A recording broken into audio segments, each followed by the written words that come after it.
everyone. Welcome to another episode of the Fortress of. My name is Oscar. I will be one of your hosts for today. And with me, per usual, are your other three hosts, Alex, Brian, and Devin. What's up? What's up? We here. It's your boy. Hello, everyone. That sounded kind of creepy. Lordy.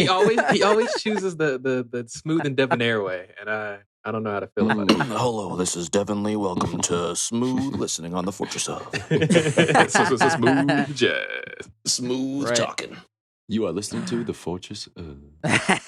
Okay. Thank you for joining us, everyone. We are a podcast where we talk about movies and TV and video games and pop culture nerdy stuff. How you guys doing? Real quick, how you guys doing today? I'm doing great. Ecstatic. Feeling Doing well. good. Ecstatic. great. Truly. Nice. You guys ready to get into our first topic segment of the week? Let's do it. Which we like to call News talk. News talk. News talk. Yes, it is time for the news, everyone. We're getting right into it. This is speed round. We're not playing any games. Let's fucking go. Hurry. Let's do Go, this. go, faster. First news story. Guys, the fucking Spider-Man No Way Home trailer came out. Holy It was leaked the day before. Shit. And then Sony was like, shit. So they released it finally. Did you guys watch the leaked version? Or I tried not to watch it until it was like official Yeah. or whatever. I didn't watch it. I till it was didn't want official. to, and then someone texted me and told me about it, and I couldn't help it. I got suckered in, and then 24 hours later, the real one came out, and I was fucking pissed. Was it Yeah. the same? Was it the same? No, it looked like absolute garbage. Some of the CGI wasn't done, so it was like old school, like animatics happening. Okay. And it was a video of someone taking a video of someone else's phone, wow. and it was vertical. Come on, It was the man. worst fucking shit, Mm. and I hate myself. What we do for spoilers? Why can't we Jesus just be Christ. patient? Just be patient. Jeez, man. I know. I was so mad because especially when I saw it, because all I heard was that it came out and that it wasn't like a finished trailer. So I was like, oh, I don't care that much. But because like when I saw it, I was like, oh, they're not going to release this anytime soon because the CG is not done. And then I was like, oh, wait, never mind. Apparently it was done. Or someone worked their ass off in 24 hours. Oh, okay. Wow. But Yeah. yes, Alfred Molina confirmed, multiverse confirmed. Like Oh my God. this trailer, like holy shit, everything, Yeah. all but the Tobey Maguire and or Andrew Garfield, which They're are really not yet doing it. confirmed, but like seriously, like I they're have in high there. hopes. Yeah, absolutely. I think when Doc Ock says at the end there, like, hello, Peter, I don't think he's talking to Tom Holland. I think he's talking to Tobey shit. Maguire. I You think think he's I talking agree to with that. Toby? Yeah. Yeah. Also, a lot of people were talking about how Tom Holland's wearing very much a Tobey Maguire looking suit as well. So Mm. I don't know. Is it like a universe where we're seeing Tom Holland's face, but the rest of that universe around him is seeing Tobey Maguire? it's a I hope. Oh. Wonder I don't Woman, know. Chris Pine kind of situation. Yeah. Where it's actually, the whole time it's Peter Parker in Tobey Maguire form. I But I hope look- not, because obviously you want them in a scene together. Right. Like yeah, you don't. yeah. You gotta have the three of them on screen at the same time. Mm-hmm. But you get that. So multiverse, you get what I'm 99% sure is Willem Dafoe's laugh when you see that Oh, Green yeah. Goblin pumpkin bomb show It up. has to be. It has to It's be. Like it has to be. That Like took me a second to like process because like I'm so familiar with that, like that orange grenade. I was like, wait, I was like, oh, Green Goblin grenade, and it's like, wait, Green Goblin grenade, like, Yeah.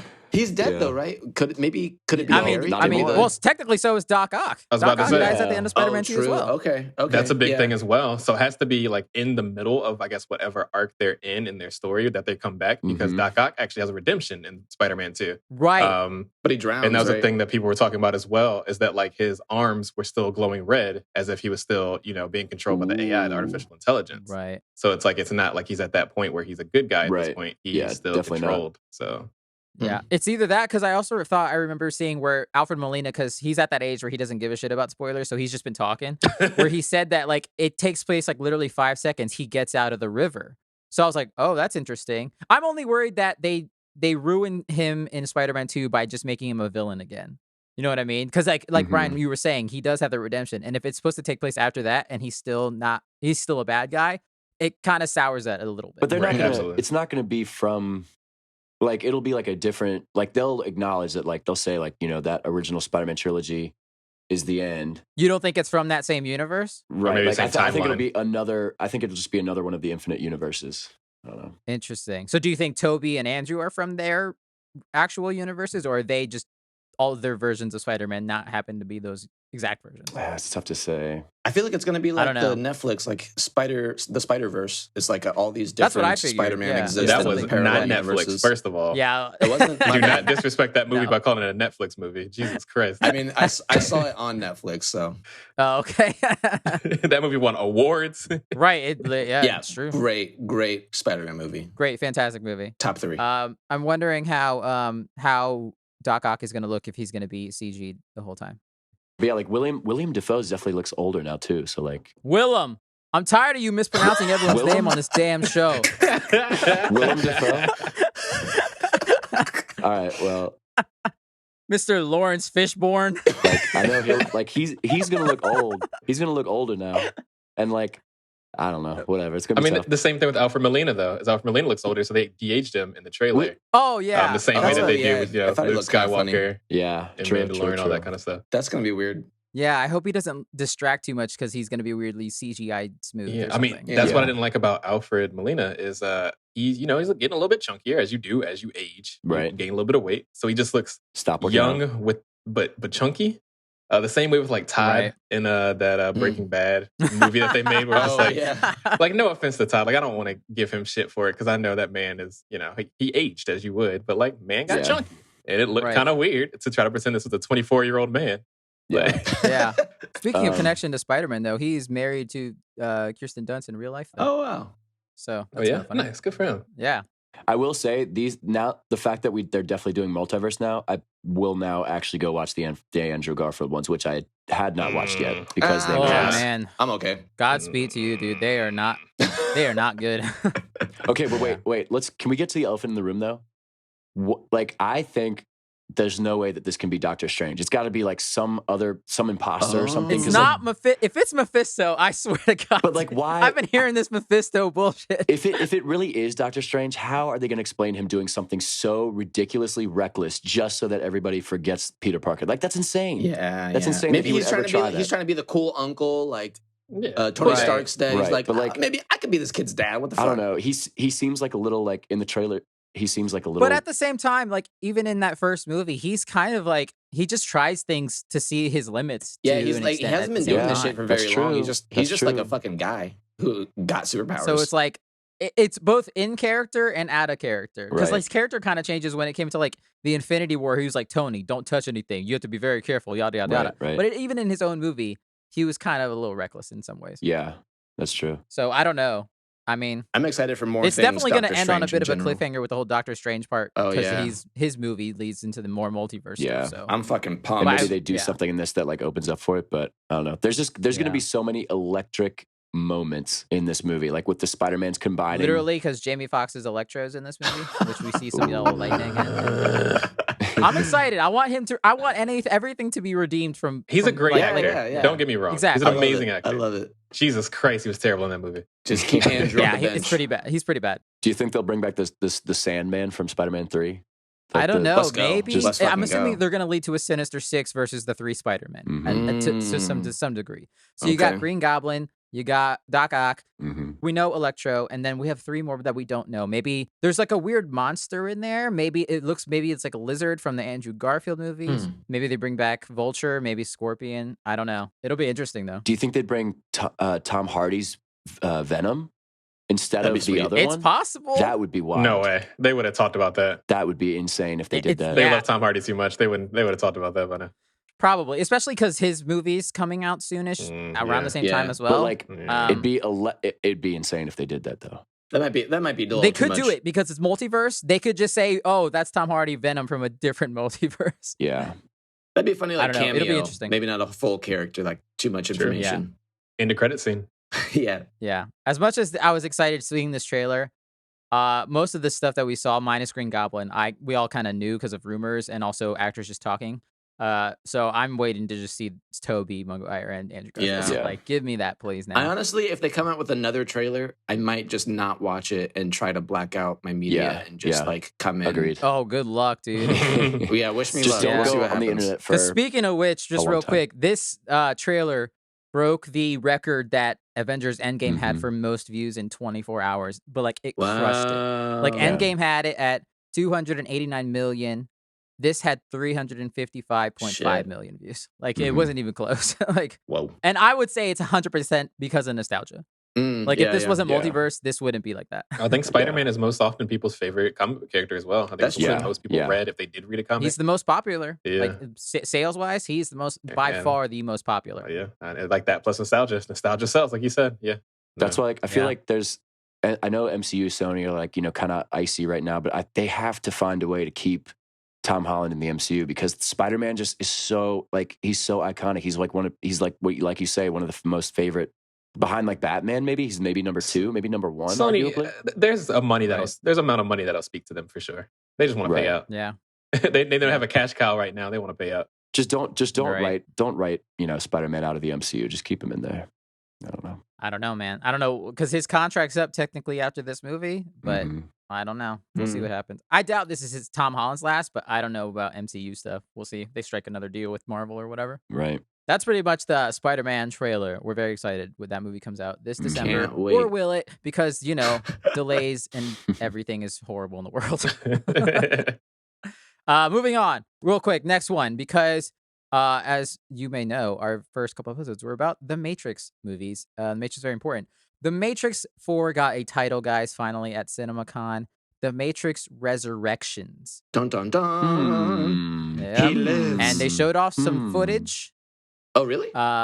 Yeah. Not to us, to the people at Gamescom. Sadly, so I will really Man. quickly hit the high points for you. So you see Neo. He's in a therapist's office with Neil Patrick Harris. He's taking 2 blue pills a day, apparently. Wait, what? What? Is Apparently, I don't know. Harris, right. You see him meet Trinity, but neither one of them recognize each other. Wow. And then the other big point is you see what looks like a young Morpheus giving Neo a red pill and telling him it's time to fly. Those are the big highlights, apparently. And so I don't know, man. I don't know what I'm gonna see this movie day one. It's coming out on HBO Max anyways, but oh yeah, who knows what's gonna happen? Time to fly, Neo. When you say Neil Patrick Harris is going to be in there, that just screams to me like cash grab. Like it's just going to ruin the original. Like I don't know. He just doesn't seem like it fits in Matrix. Wait, why is Neil Patrick Harris the cash grab part of this? It sounds like they're going for jokes or something. I don't know how I feel, but have you seen Gone Girl? I like Neil him. Patrick Harris is super serious sometimes. Oh, that's true. Yeah, I mean, I love him. It's just it feels like a funny casting, but I do like him. It is interesting. I'm not mad about it. Yeah. I'm trying to remember him in Gone Girl. To be honest, he's the guy who goes like this. Yeah, it's pretty gruesome. I pretended like I was getting my throat slit. Spoilers for the listeners. Yeah, I remember that. Yeah, that's a good movie. But compared to the last movies, this cast is like there's a lot more heavy hitter names like Yahya Abdul-Mateen, the guy from Black Manta and Aquaman. He was in that Watchmen TV series. He's in the new Candyman movie. He's in it. He's Christina Ricci's in it. There's a lot of like more named cast as than you could say from like the original trilogies. I mean, I guess that's a pretty stacked cast already. So I have no idea what this movie's gonna be about, what's happening, but I'm excited. I want to see this trailer. Yeah, absolutely. Yeah. I'm curious to see the trailer. Is that coming out this year? It says December. Yep, it's coming out December. Happy holidays, guys. Interesting. Yeah, happy holidays, everyone. By the way. What else we got? All right, last one. This is real quick because it's real fucking dumb. Apparently, Martin Luther King Jr. is in Fortnite. They did like a weird march. They like designed DC, and you can listen to his whole speech on a screen in Fortnite like it's a concert. I don't know why they're doing it. I mean, can't explain it. That's all I know. That doesn't sound dumb. That sounds kind of cool. Educating the people. So I do have an opinion on it. And it's probably not what people expect when it comes. One, it is kind of goofy to have "I have a dream," a speech going on a movie screen, and then having a bunch of people spamming emotes of like them bunking around like bunnies, and God of War is in there, fucking Kratos is in there, and Master Chief are looking at the screen. Fucking uncanny valley of shit. I think that's super weird. However, we are in a place where, especially now, with critical race theory being kind of like attacked at this moment, where people think that it's not cool to teach about racism and civil rights movements and things like that. This might be the best way to teach children. It's something that they totally engage in. It's something that they're into. So why not give them an avenue in order to explore these topics they may not find out otherwise? It's still weird. It's like you got to teach in people's like preferred learning methods. Exactly. I will say, if they do make a Martin Luther King skin, I will become the Joker. No. That's what absolutely. I originally thought when I saw this headline. I was like, for the love of God, please, you did not do that. Please, Martin you did Luther not do King that. is an assault rifle. Oh my. Yeah. Oh God. I would say God. that would be dumb, but having his speech on the screen while you're like within the game, like that sounds really cool. I know they do like a bunch of concerts and stuff, which is like really the concerts are way better, blowing my mind a little bit. But I think it's cool to have like some like historical stuff in there. No, the concerts are super cool because they're super like interactive and stuff, and that's why I think it was a little bit of a haphazard way they put it in there, where it's basically just a scream of him talking. Whereas I don't know, I would very much say everyone should go look at like the Ariana Grande concert that they had recently. I heard about Fortnite, it, because it is an experience. Like it is interactive, and you go to all these different places and worlds, and you get a skin of her. And what has Fortnite become?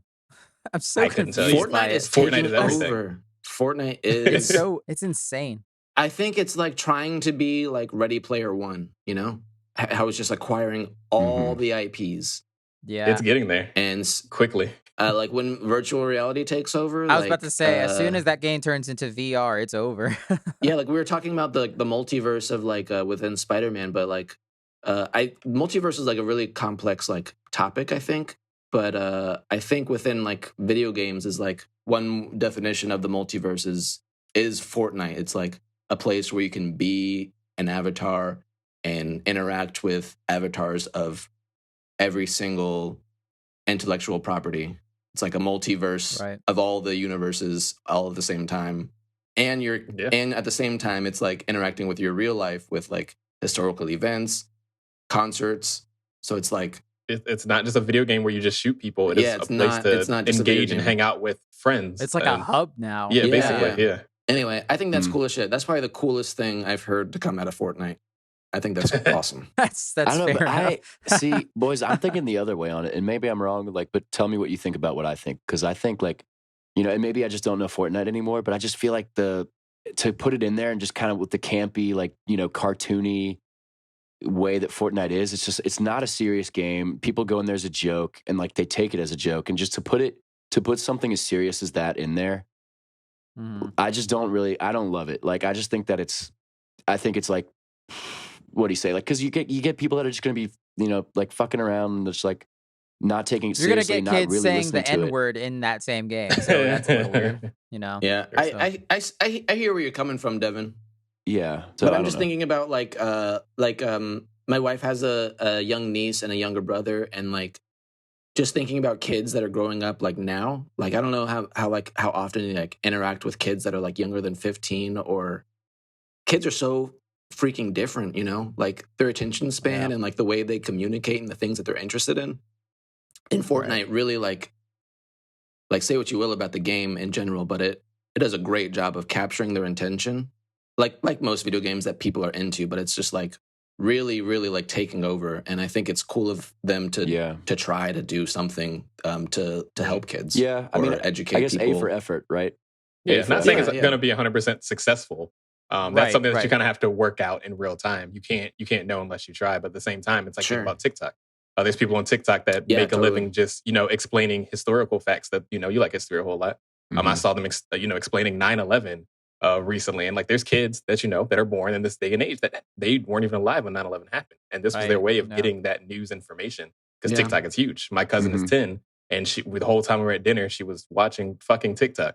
And I sound so much like a fucking boomer saying it like that, but like it was a really weird thing. It's like you were so encapsulated by this world of 20-second videos. But life's getting crazy these days, I'll tell you. It's so strange. ADHD filled. Yeah. I feel like the attention span of a normal person is so low these days. It's like 4 seconds. It's short. So the way maybe the way to do it is that like maybe when you go into this zone that like. When you go into the zone that's like the MLK like museum, right? Like this DC zone in Fortnite, like you're not allowed to shoot. You're not allowed to like even aim iron sights. It should be like a pacifist. Yeah, I think there's no guns or whatever in all these concert events. Where it is.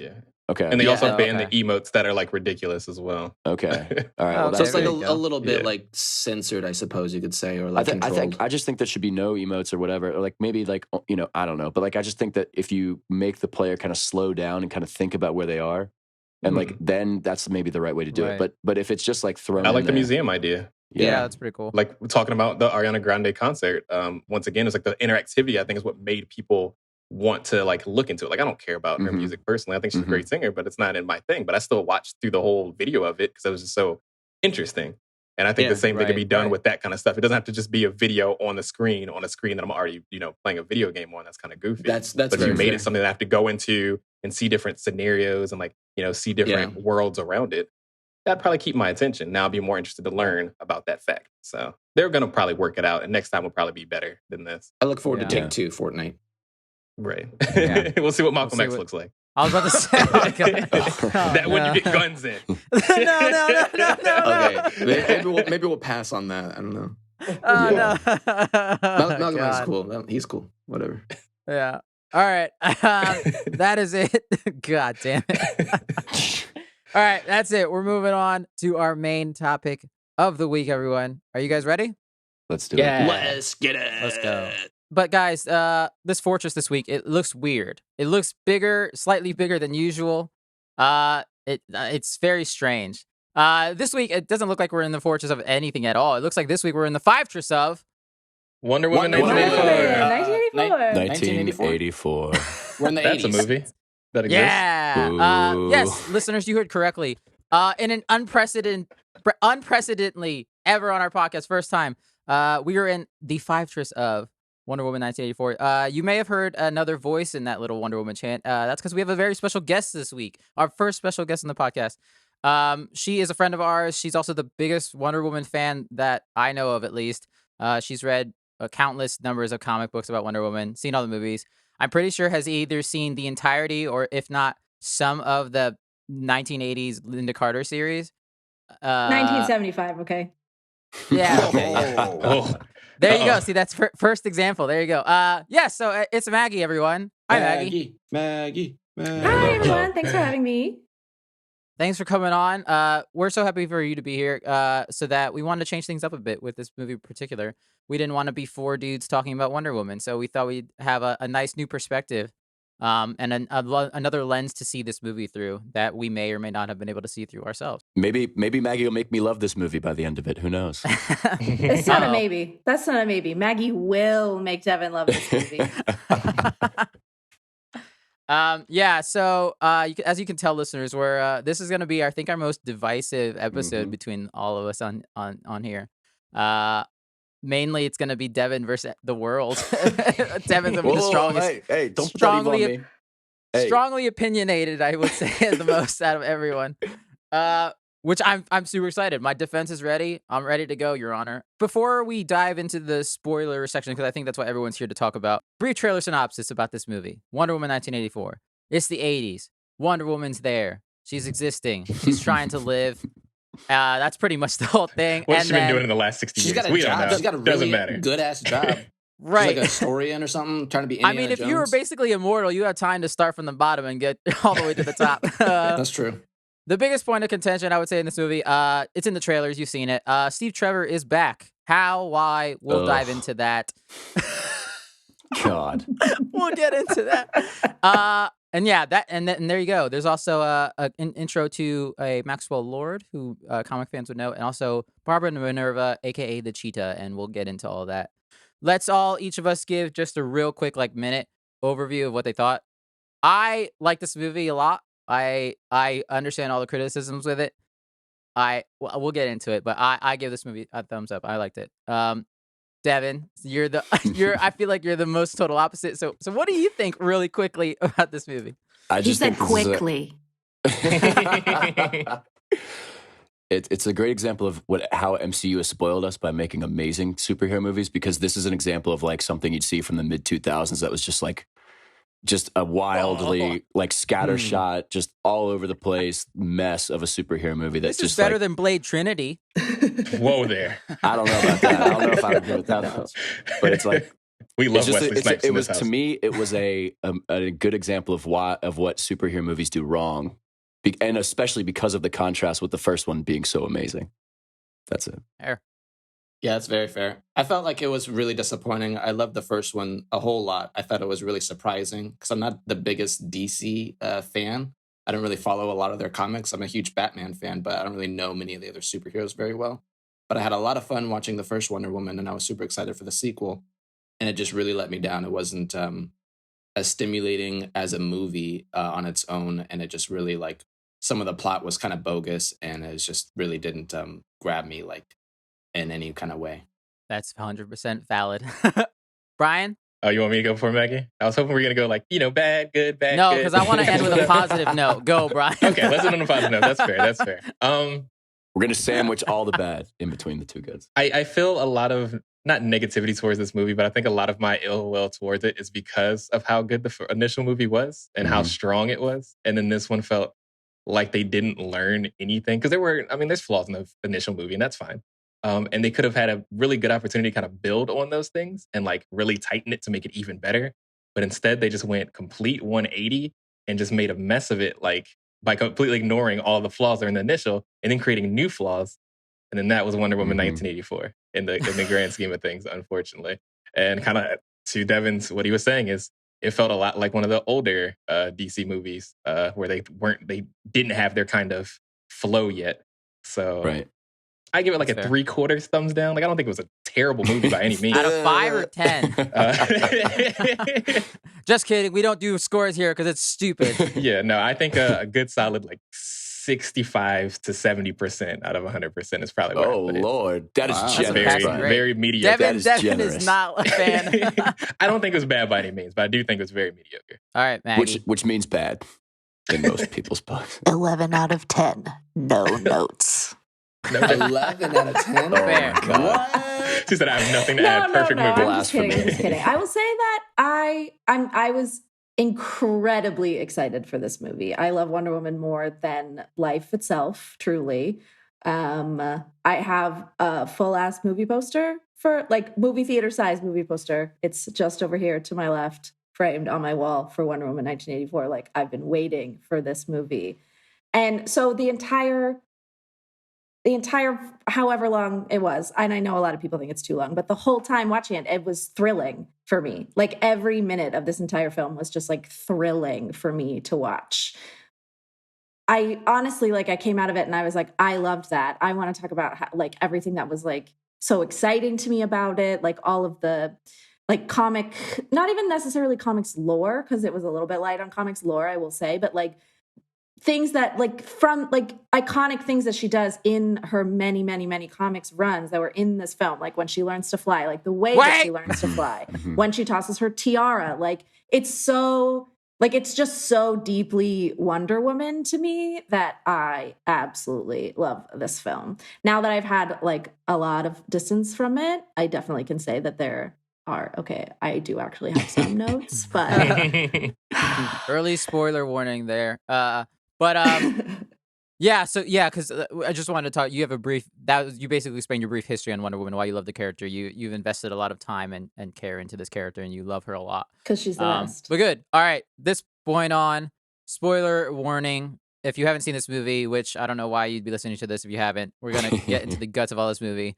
We're gonna talk about Wonder Woman 1994. Probably have some brief spoilers on the first Wonder Woman. I don't know why you would be here seeing this one if you hadn't seen the first one either. So just be aware. Spoiler warning. At this point out. All right, let's get into this. I love this movie. There's shut up. Love is a strong word. I didn't hate it, but I definitely did not love it. I didn't even enjoy it, Oscar. I was like mad that I paid money for an HBO Max subscription for this garbage. You didn't. No. I gave it to you, jackass. All right, I'm HBO. Yeah. Don't sue me. You know people are doing that. It's fine. Yeah, no. I think for me, it's similar to what Maggie said. My favorite moments in this movie are the very heavy. They're comic book movie moments. Like when I see a moment like this, and we'll talk about it. It's a moment that's like, this is a comic book movie moment. This is based off a comic book power or anything like that. This is why this moment is so special. So I'll say this from the beginning. My reasonings for liking this movie are 100% biased to me only.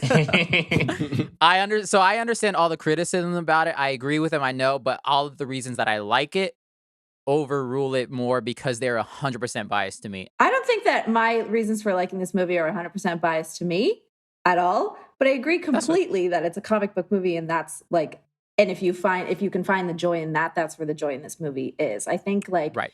I'm not. So I said that I'm like deeply, deeply a Wonder Woman fan, but I wouldn't like. It's not like I've been a fan of her since I was like 5 years old. You know, my Wonder Woman journey started only like 5 years ago. So you know, You're an expert now. So listeners, if she makes a mistake, email her, not us. Please don't email if I make mistakes. Thank you. No, but I think that there's something. Comic book movies, obviously, anybody who's listening to this and all 5 of us can recognize that comic book movies are kind of big. You know, they're like a little bit successful right now. There's a couple of them going on. But I think that there's a trend in a lot of comic book movies that like they need to be like realistic. And I don't need that. Like personally, I also think DC established that with like the Dark Knight, and then this new Man of Steel universe. They tried to do the opposite of a Marvel and made it very realistic and sad, and they kind of I wasn't going to get into the DCEU, but I don't need any of that gritty realism. I tossed that right out the window. Right. But even Marvel, like the way that they make their movies, I mean, they're fun and they're funny, and you don't really like. I don't know how they do it. I don't know how they do it either, but to some extent, they're still real. Like you still recognize that Doctor Strange lives in New York City. Like you recognize that Tony Stark lives in LA. That's a bad example. That movie. That's the worst. No, not in his movie. I was actually thinking about Infinity War. Thank you very much. But like their battles take place like in like the real New York. You recognize it as like the world you actually live in. And that amount of realism is like not necessarily something that I need. Like it's fine with me if Superman lives in a literally fake city called Metropolis. Right. I don't need Metropolis. It's funny to how be DC has New all York. the fake cities, yet they took the more realistic approach. Right. And I think this movie really doesn't shy away from not being real. And I am absolutely okay with that. Like the campy scene in the mall, like that mall fight scene is like very, like it's like colorful. The movie it's went downhill right after that. That was the best scene, I peaked. think. It peaked right there. Real quick, what was the point for all of you where you were like, no? When did that moment shift, if it was a moment at all? Maybe it was just the course of the whole Are we thing. getting to this point yet? Because I'm going to say the stupid fucking genie rock is where I was like... Oh, the wishing rock? Yeah, I was like, this is where this is stupid. Because I think you're going to talk about right now, it's like, I think DC has an identity struggle when they want to be, do I want to be real or do I want to be goofy? That's goofy as fuck. Yeah. But they try to attempt to make it so realistic in it, makes it that much worse. Like if it's goofy as fuck, it's allowed to be goofy as fuck. That's okay. Like that's fine. Right. But I they do this didn't weird feel thing. like it was trying to be real. That's interesting that you say that. For me, it was the moment when you learned how they brought Steve Trevor back. Like that was such, that was so ridiculous. And like, and she has no problem at all. Well, of course she doesn't, because like, you know, she was happy to see him, but like still, she has no problem at all that he like possessed a guy who has a life. Yeah. And it's just like, I'm just going to drag him around and put him in these life-threatening situations. It's fine. It's Steve. Yeah. It's Steve. It's fine. It's good. Like, no. 2 points, I would say. One, this movie, which is why I like it, I think, is very reminiscent of 1970s Superman with Christopher Reeve. Those absolutely the classic movies, which I love. It is just light. It's fun. It's a joyous film to watch. It's not talking about the human condition really. It's not that deep in there. But that's very shallow, I would say. But it's just a fun thing to watch. And number 2, real quick. Sorry, Devin. Yeah. Is that I lost my train of thought. Go, Devin. Well, okay. So that like on that note, like that's what made the first one so good is because it did speak to like the darkness of humanity and like how she was really naive going into it, and then she learned through the brutality of World War I of like the world is not what you thought it was. And, but like, it's the 80s and it's fun. About the I think this movie's light. But like this one, it feels like this movie was literally written to get Steve Trevor in the movie, and it negated his sacrifice in the first one. It eroded that, and he didn't even like do anything. Like I remember his character was lessened for being in this movie. The way they did it, I would rather them have just not brought him back at all. But they were 100%. So determined to bring him back that they're like, how do we get him back? Okay, let's have this wishing thing. And then that the plot will just get convoluted from there. The wishing rock is goofy. I will give you that. But I will say one of the main reasons, if not the only reason this movie works for me, is built upon Chris Pine and Gal Gadot's chemistry. But it wasn't good this time. It wasn't good. Oh, I thought it was. I think the two of them in any scene is electrifying. I think the two of them genuinely have really good chemistry together. I think the best part of the movie for me was like the romantic comedy aspect when they're like the 1980s, like this is the time to be like this is the best thing ever. Like fish out of water. Look at all this art, and they're looking through a museum, and he's like takes a moment and looks at this one like cylindrical sculpture. He's like, oh, okay. Right. And she's like, nah, dude, that's just a trash can. Like, we can keep going. I thought that was pretty hilarious and really well Chris done. Pine is really good at he's just wondrous the whole time, pun intended.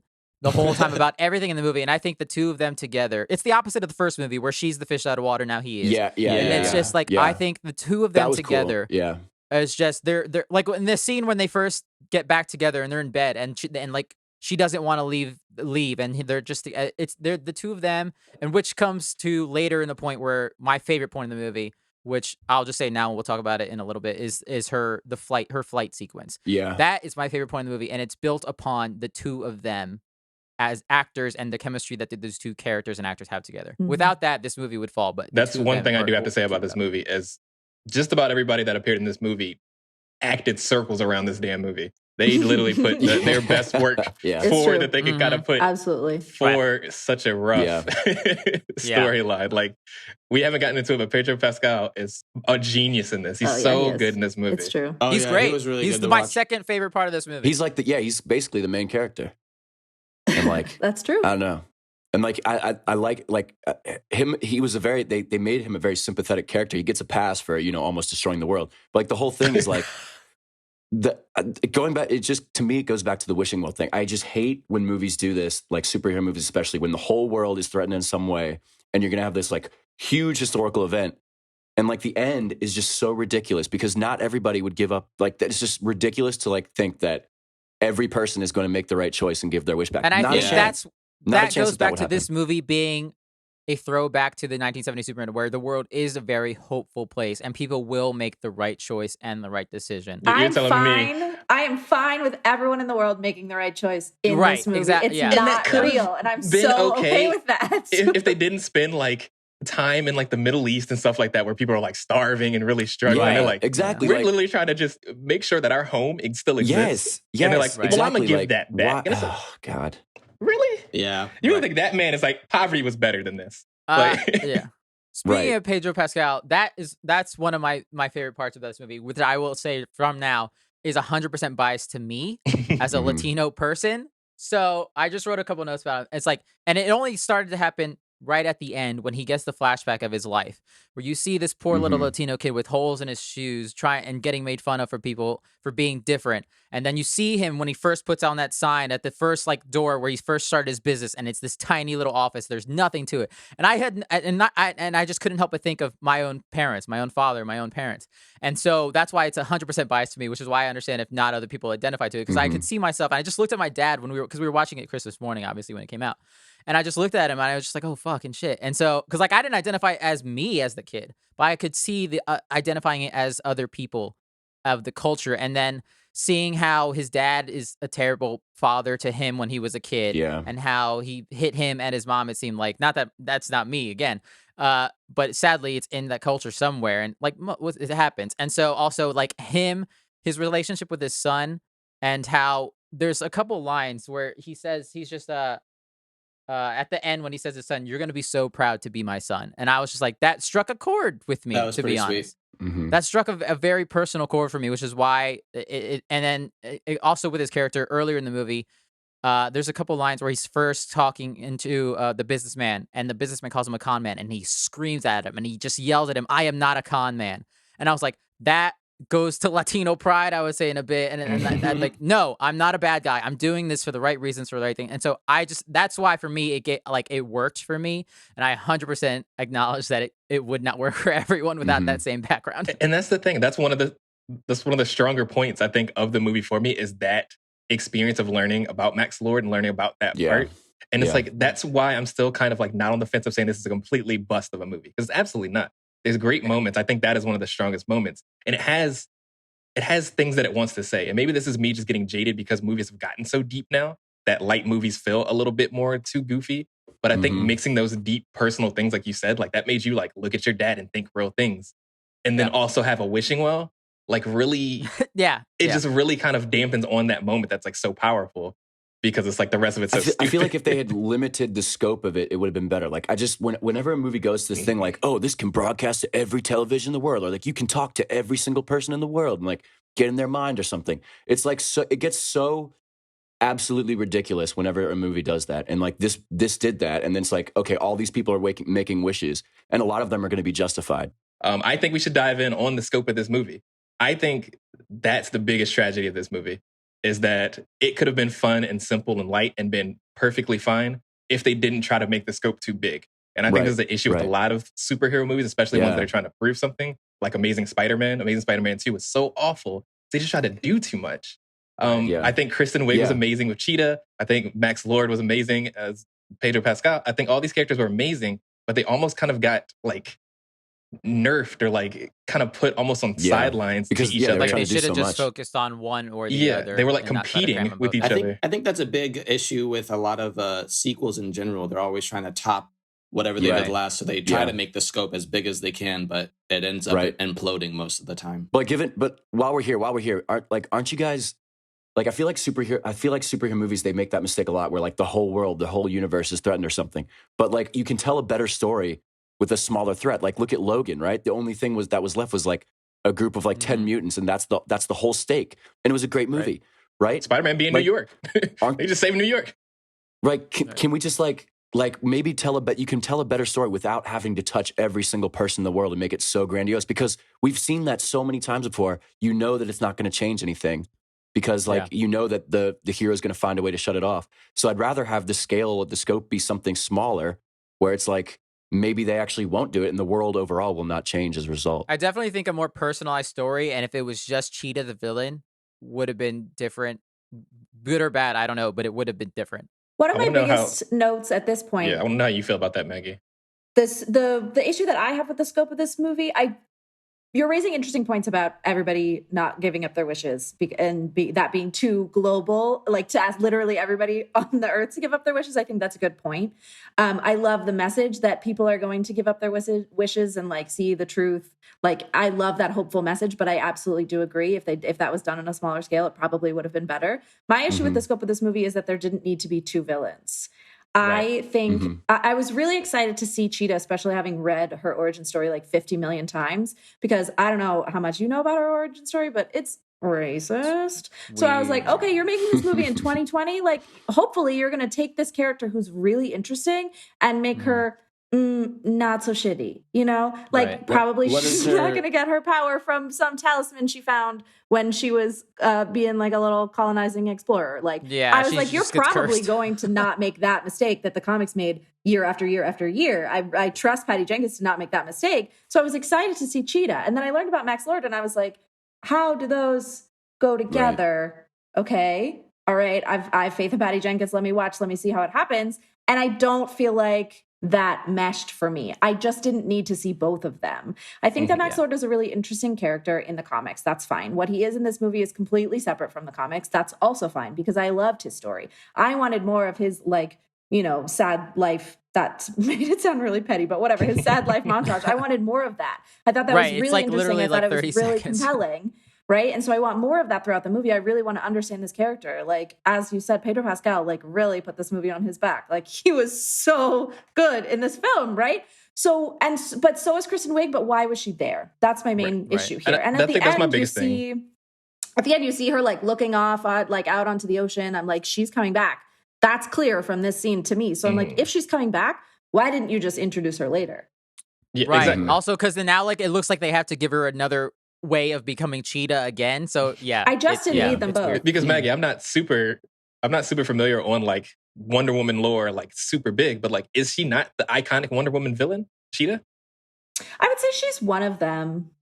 I would say she's definitely one of them. And so the fact that she was like this like sub villain, like the B plot villain, she rode in the back seat so hard. Like fights, you know, like she and Wonder Woman have like the most interaction, but she's not the one who is gonna make, like, you know, make the world end. Like, that's Max Lord. That's what I mean. Like, I really felt like this movie didn't do her story justice. Which is crazy, because I think Kristen Wiig did a really good job with what she had to do. Absolutely. I thought she was fantastic. Yeah. I just think they kind of rushed her development. They didn't give her enough. Like, and then to me, it brings to mind the scene where she like confronts the guy that was like catcalling her, and she kicks his ass. Like, I feel like the movie wanted us to be like, oh my God, she's so bad. him?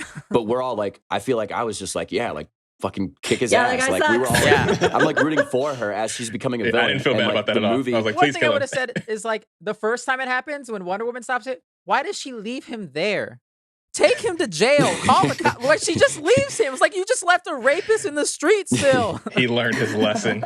He's in a trash can now. The movie wants you to be like shocked, like, oh my God, Minerva's turning into a bad guy. But your actual, like, the movie was out of touch with its own writing, right? Beat up your sexual assaulters. I'm here for it. Let's make that a thing from now on. Like, yeah, like we're rooting for Minerva, and like until it's like later on that you actually start, thinking that she's a villain. But it's similar to me with the invisible jet scene, right? Like I read that Jenkins, I guess her dad was a pilot, whatever. She wrote that scene basically for herself, and she like wants you to feel something, but you're not. It's like falling flat because it's like her. I will point of contention. I will say right there. That is my second favorite scene in this movie is that invisible jet. That is one of the things I was saying that is a comic book movie moment. Yeah. That is something for a fan of any of those old things where it's like, I never thought they would ever get the invisible jet into a movie because it's fucking ridiculous. I came out of this movie and I ridiculous. texted Oscar my only review. All I texted him was invisible jet, invisible jet, invisible jet, invisible jet. But I have a question. Can Jet go slow? Name is Jet. Can Jet go slow? Because they were watching fireworks, and that jet was going mighty fucking slow. It did not really look like 300 miles per hour as a jet tends to fly. That's a nitpick. Is that possible? Can you? Brian, I want you to know that sometimes in the comics, sometimes in the comics, she's over here, Jet's over here. Jet unpiloted comes to pick her up. Right. Like, Jet probably can go slow. But that's the thing. That it's like if you're trying to be based in realism and also be goofy, you gotta at least make fun of it. I feel like sometimes I was like they totally didn't even fine. talk about I thought it was a really beautiful moment. And let then me say something about that scene. Like I feel like we never got a moment with Steve Trevor where you knew he was gonna have to go away at some point, but like we never got a moment where he was like, I'm glad I made the sacrifice I made because it preserved all of this and like allowed for this, right? And like you never got that kind of like him expressing that, like, oh, I'm glad I'm glad I sacrificed myself. That's and really then he's just kind of like bumbling around like, oh, this is cool, like blah blah blah blah blah. Like it was just so, I don't know. I'm going back to the Steve Trevor thing and just like I just don't think he only exists in this movie that way. Because a guy in a suit was like, yo, they really fucking loved Chris Pine. We gotta bring this man back. Let's go, dude. How we gonna do it? To be fair, give him though, a white man's body once Steve again. Trevor is known to just somehow come back in the comics That's again true, and that's again true. and again. Like And he keeps coming back. And that's why I'm fine this with man? him coming back. I will say that one of my other issues is how he comes back. Because like I said, I don't need to, you don't need to explain how this invisible jet goes slow. You don't need to explain any of that for me. Yeah. I will suspend 100% of my disbelief for the entirety of this movie and I will love it. But why did he have to take that guy's body? Like, Every if other I wish would seemed to be suspend my pretty whole problematic. disbelief, like, why can't he just come come out back. of thin air? Like, why can't he just be alive? Like, I she think didn't turn into Diana Prince. Like, why I did think he I think that's one of the flaws Yeah. here is that, like, if you're not going to explain anything, if you're not really going to explain how the wishing stone works, if you're not really going to explain how Cheetah's going to stay Cheetah forever, don't explain those things to me. That's fine, but don't explain why Steve Trevor is back. Like, that's the one thing they tried to explain, and that's a huge issue that a lot of people have. Like, the way he comes back, it's weird. So, like, just don't do it. Like, he's just let him be here. That's the end. And then can we quickly talk about the scene where she renounces her wish? Because I'm like, that was so cringy to me because the dialogue was kind of rushed. It felt like, and then she just starts running away. She's like, she doesn't like have this like moment where he like disappears, whatever. She's like, okay, bye. She starts running, and he's like yelling after her, like, I love you. Yeah, Bye, no, my heart cracked in half. What? Devin. Like that was so my fucking heart stupid. The way they shattered she didn't have time to be like, into okay, let's pieces. cry about it for an hour. But like, I wanted that emotional moment of we like all you're wanted staying it, by but him forever. you know, He is literally yelling at her. I think that is hilarious. I love you. It was kind of funny. He like stays behind a pillar, and then she's like running away. She's like, "Okay, bye, forever, love you." Blah blah. Blah. And he's like, "Yeah, I guess I'm gonna disappear her now." face. I'm Her gone. face I'm when she's going away. running, like, is so good. It's that scene is heart wrenching to me. Show not tell. That's that is more my powerful. favorite sequence / point in this movie. It was my cool. Favorite. It was cool when she starts running and she's getting her powers back. But the way she says bye was so cringy to me. I'm like, this is not good. I think the emotion you felt was from the actor, not from the writing. I think once again it was the actor doing their damnedest. I agree on something that just wasn't good. I think Gal Gadot it has grown so much as an actor, considering like where she started, and like even in the first Wonder Woman, she's not the best at. She's probably the least talented actor in that first movie, I would say. Mhm. And this movie, she's acting her ass off in this movie, particularly in that scene. And again, this goes back to why the whole Chris Pine and them, their chemistry is what makes that moment work for me. Is that she is bawling her eyes out. And Chris Pine is so good when he just lets her, he tells her, you have to do this. Because like I said before, I could save today, you could save the world. And so you have to do this. And then they kiss, and then she just walks away. Right, I thought but that was she shot runs- she just beautifully, runs how away. he stays behind the pillar, and Yeah, that I you just think never I see think Chris Pine not being again. able to like the fact that she's able to give him up, like make that sacrifice, but she can't physically like make herself watch it happen. Mhm. Right. That's how I read that scene, and I think that's really meaningful. I don't have I just this like I don't know, like dread. wouldn't you want to spend every last second, with him you could, and then he's just gone, and then it's the other guy. He's like, oh, who are you? And then she Yeah, and but then she gets sometimes her the powers pain back and hurts, goes. Devin. Like, Yeah. that So would have been that's cooler. I that's don't my think big that's thing. as powerful cinematically, though. Maybe Yeah. that makes sense for a person, But she's literally as a running viewer. around the pillar, and he's like yelling after her, like, I'll always love you. And it's like, There wasn't a great way to do it. I don't think That there was was so going to be a good goofy, way to man. do It it, was goofy. unless they did it I didn't before like it. that battle Yeah. completely. because I was feeling a uh, little bit of emotion when he's like, you need to take your wish back. Like, I got to die. And she's like, no, I can't lose you again. Like, I was like, damn, man, this hurts. And then It's been 66 fucking years. You couldn't find another white man? I will say, in the opening of this movie, when they're panning through her house, I'm 99% sure there is one of those pictures in a frame is her getting married again.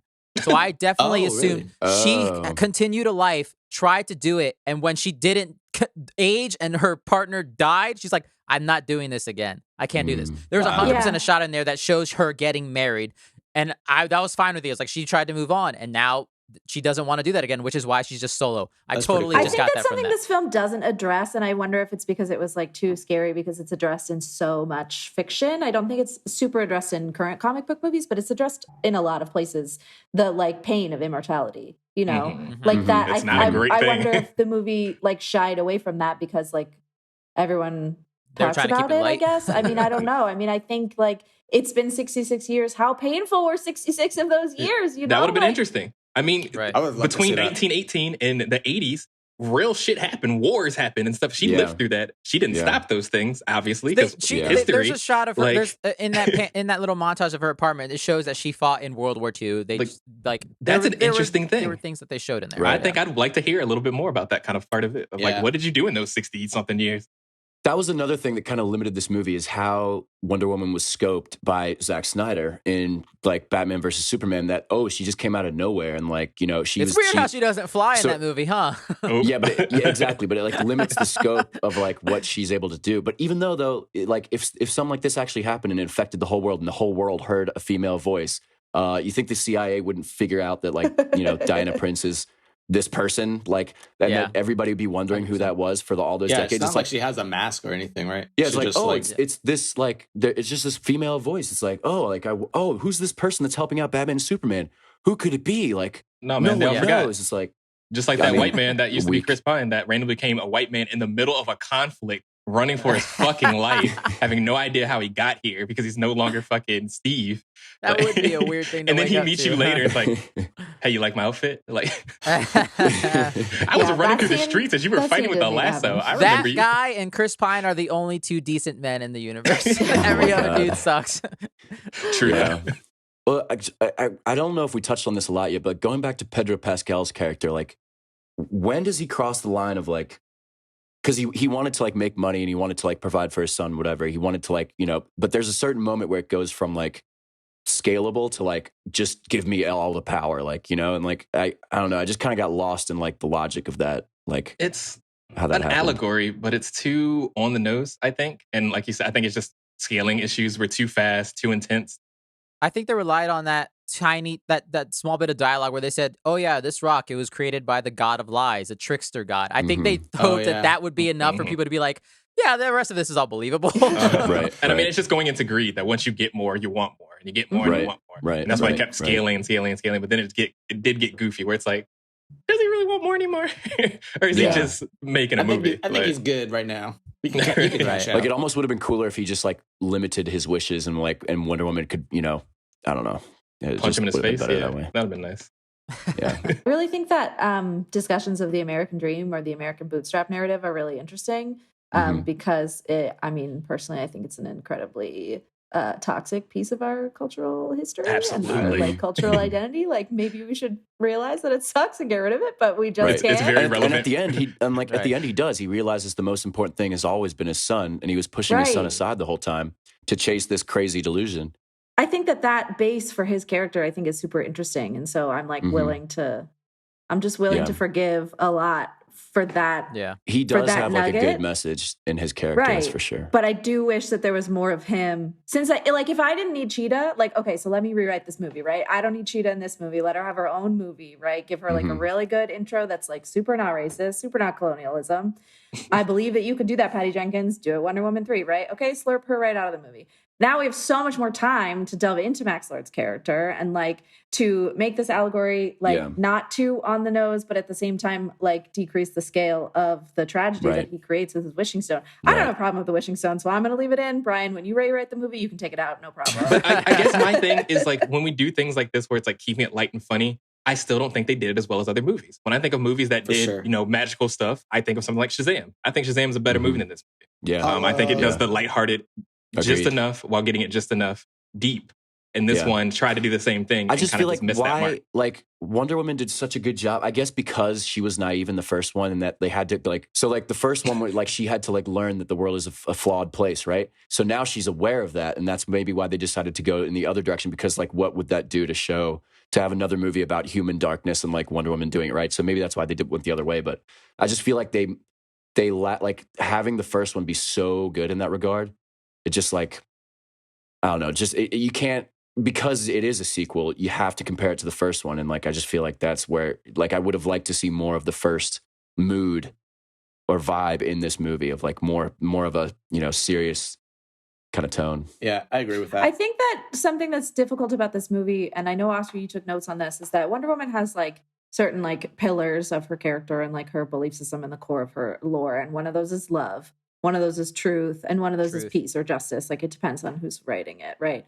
And the first movie was like, okay, we're going to go for this pillar. This is love. This movie's about love. And so it's a super, super personal story, but it was about love and also the human condition. So it was personal and also scaled because, we already had, I guess, that worldwide conflict that you could just like pick up and use, you don't have to worry about like having the story be too big, but the story that was important was actually the story between Steve and Diana. So that's the love. And then in this movie, I think we're like, okay, now we have to move on. We have to get like, we're going to address, not have to, but we're going to address the second pillar, which is truth.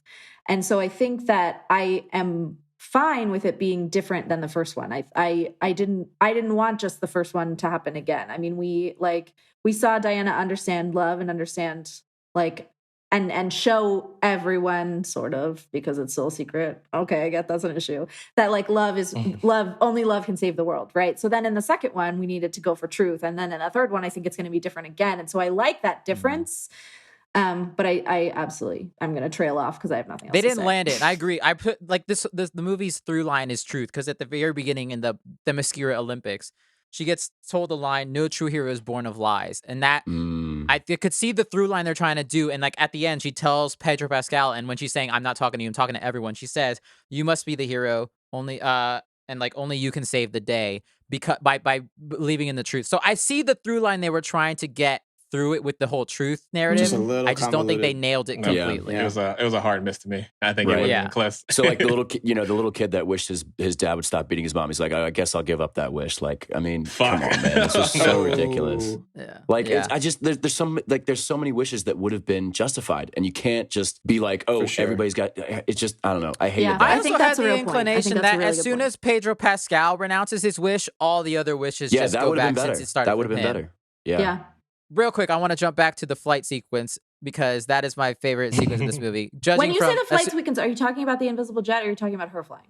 No, her flying. Okay. Her getting the ability to fly is my favorite sequence of all, and it's 100% biased because I am a Superman fanatic. That is a Superman, not taking anything away from Wonder Woman. It's great. It's her moment. But that is a Superman fucking moment. and in the fact that the first flight is a Superman moment, seeing that happen. And so from her renouncing her wish, and I'm already emotional at that point, and then her running, which is very much a Flash moment, and her people run their anger out. That is a normal human thing to do. Yeah. And so I was very emotional on that, and the music was swelling at that point, and then she just takes off, and then she goes through the dialogue of Steve Trevor saying it earlier, where it's like flight, it's just air, currents of air, and I was like, at that moment, I gasped audibly, I'm like, you're no way. You're not going to give us Invisible Jet and Flight in the same movie. Are you serious?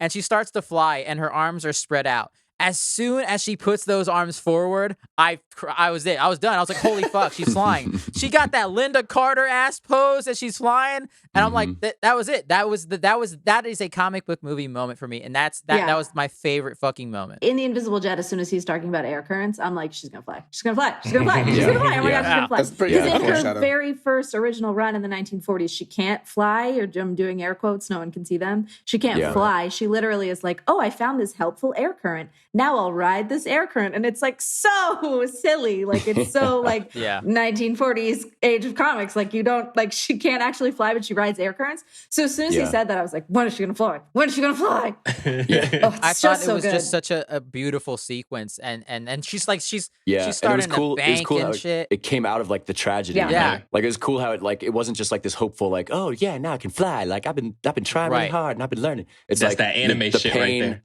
The pain pushed her to do it. She tapped and into some of that dark side energy.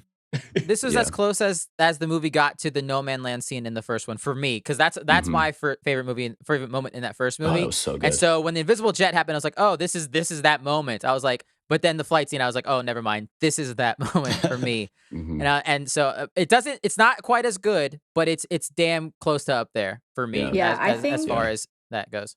My favorite, the No Man's Land scene is not my favorite scene in the first movie. I'm like maybe the only person on the planet who doesn't love that scene the most. My favorite scene is when Steve Trevor tells her, like when he's giving her the watch, like when she's realizing that only love can save the world. Like that, that's nice. Like, whew, I got a little teary right now. Let's move on. That's gross. So the scene in this movie that you don't love so much, when she's running away, when she starts to run, like I think like the end of that scene is epic and amazing, and she learns to fly. But the beginning of that, right when she's turning away, like when she can't watch her true love fade away back into the body that he snatched, like that's.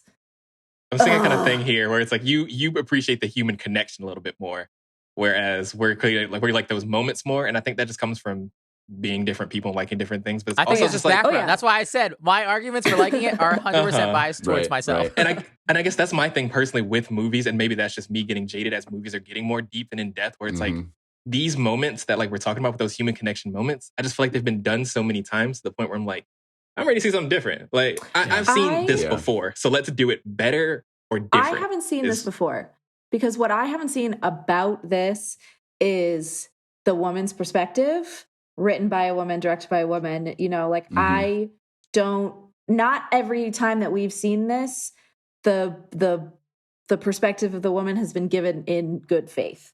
And that's something that's really, really different about both of these films.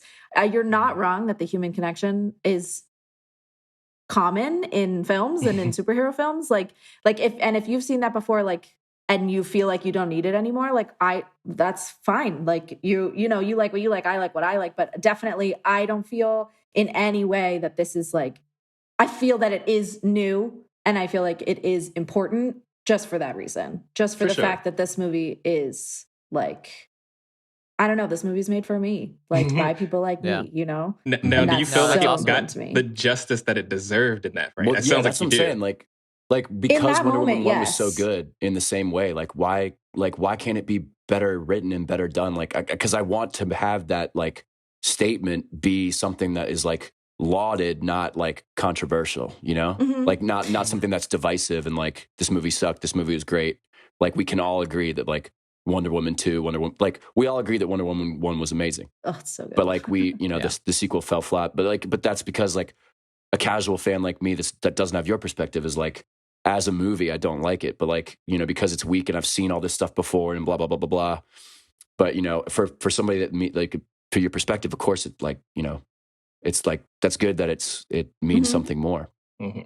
I think that's my biggest thing too, is taking it from your perspective, Maggie, is it's like your Wonder Woman would be like my Black Panther. So I thought a lot about that when I saw like the first Wonder Woman movie. And it still kind of sits there when I think about this one too, where it's like, I felt so proud of what was shown on that screen. And yeah, Black Panther does definitely have its flaws. That last fucking fight is stupid as fuck. Anywho, awful. it's still a very strong like movie in some of those emotional contexts. Oh yeah, I give that movie a 10 out of 10. No, Yeah, but I think not the quite same an thing 11, for but a the 10. original Wonder Woman, and Black Panther 2 might just be some trash too for multiple reasons. But it's like I felt that like, yes, this is what like women were looking for when they were seeing themselves in this movie in the first one. Yeah. And the second one, it just feels kind of like, I don't want to say a cash grab, but kind of a cash grab. You know what I mean? Just like not, it wasn't made in the same good faith. I feel like that the first one was made it didn't have like the same like mentality of like, let's make a statement. It was just kind of like, oh, we're just going to kind of make a fun movie and it'll be kind of a mess, but whatever. Like, we'll just kind of like have some fun with it. And that's like, it didn't feel like they took the same, it did feel like they took it as seriously as they did making the first one. And I mean, that's also fine too. And you might have some opinions on this too, Maggie. Yeah. But it's like, that's one thing about... I don't feel like it was made in bad faith in any way.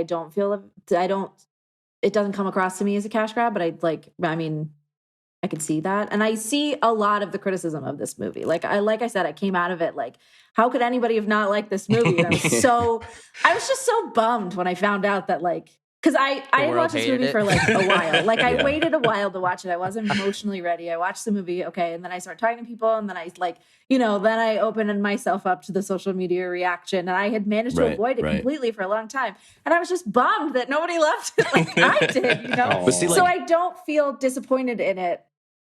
Because my experience was just so thrilling. Right. But you're a Wonder Woman super fan, like you came into it the perspective of like, I'm really excited for this movie.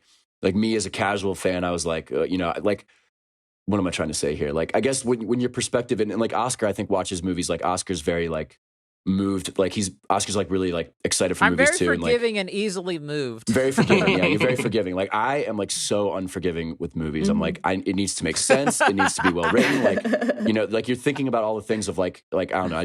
Maybe I need to be more just happy-go-lucky. Just go with it. Yeah, that's how I kind of Here's felt with my Star advice: Wars. be a dumb audience member. That's me. I never see a single thing coming. Never. And I don't need things to be explained because if you explain them to me, I'm not going to get it anyway. And it makes enjoyment. And that's the thing. It just comes from dumber. how you look at movies. And I guess that's kind of my thing. That it's like it's a kind of a line that you got to find a happy medium, I guess, into it. Because the thing with like Wonder Woman 1 being very deep and very thoughtful, that doesn't mean Wonder Woman 1984 necessarily has to be the same way that Black Panther, like every Black movie has to be about something, has to say something. Right. And it's like sometimes you just want to see Black people go to space. Yes. It doesn't have to be that deep. Yes, You know what I mean? 100%. It's like that kind of stuff. So it's like the same thing with Wonder Woman. It can definitely do that, but it just I need there to be enough movies made by women about women of like whatever kind that there can be bad ones and there can be good ones and there can be moving ones. It's true, because how many movies have men made that sucked? Right, like, exactly. most of them. Exactly. Not every movie made by a woman and not every movie, like Brian said, made by a Black person has to be like amazing, the movie of the century. There just should be more. Right. Tyler Perry knows about that. Agreed. I just think that like we're not having this same conversation if Wonder Woman 1 isn't so good in what it did, right? But like if they had done Wonder Woman 1 this way, we would have been like, it's an enjoyable superhero movie, right? But because the first one was so good, I feel like the second one had to like, I don't know, like once you set it's the tone for a franchise, it's hard to just like flip it on a dime. It had really big shoes to fit. Mm-hmm. Yeah, That's a really high bar. And I think honestly that its connection to the DCEU is like not it's all a shoes for it mess to fill, anyways. but it's a difficult hurdle for it to have to overcome. Like, how much are you going to connect it? If she's a secret in Batman vs. Superman, does she have to be a secret in 1984? If she can't fly in Batman v Superman, why does she fly 25 years earlier? It's difficult. It's a fucked up mess. Not getting into it when we think about any of those movies, but it's just, it's difficult that it can't just stand alone. And I mean, that's a big problem for me. Like it took until 2017 to get a Wonder Woman movie. Just it doesn't make any sense. For no reason. We've had 87 Batmans. But like, really? Like, why did it take that long? And then when you got there, it had to connect. So like, if you got me down that path, like, I'm going to lose all the thrill I felt when I watched the movie. I'm so tired of watching Batman have to fight that motherfucker in some fancy lipstick. God damn it. Oscar's going to have to hold himself back here. But like, I feel like because Wonder Woman was like, to me, it was viewed as like the best DC movie made yet, especially in like the Zack Snyder era, because like Batman vs. Superman, garbage, like Justice League, not good. Like I'll say Man of Steel is still my favorite, but like the Man of Steel was like solid, right? But like I think because Wonder Woman was viewed as like the best one with the best statement of like it towed, like, it was funny. It towed lines of, like, made you think. Like It this, was the the scenes, ideal comic book movie.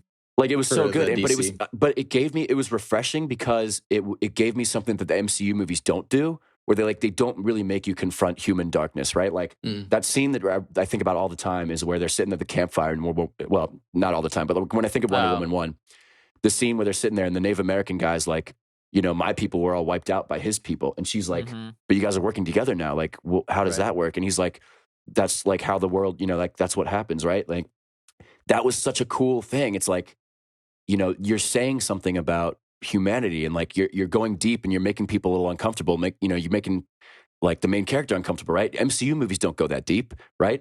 So like that's why I feel like there was so much pressure on this one, because the first one it was like the top DC movie, so it's like everybody expected that level of excellence this time around, and then they just went a different direction.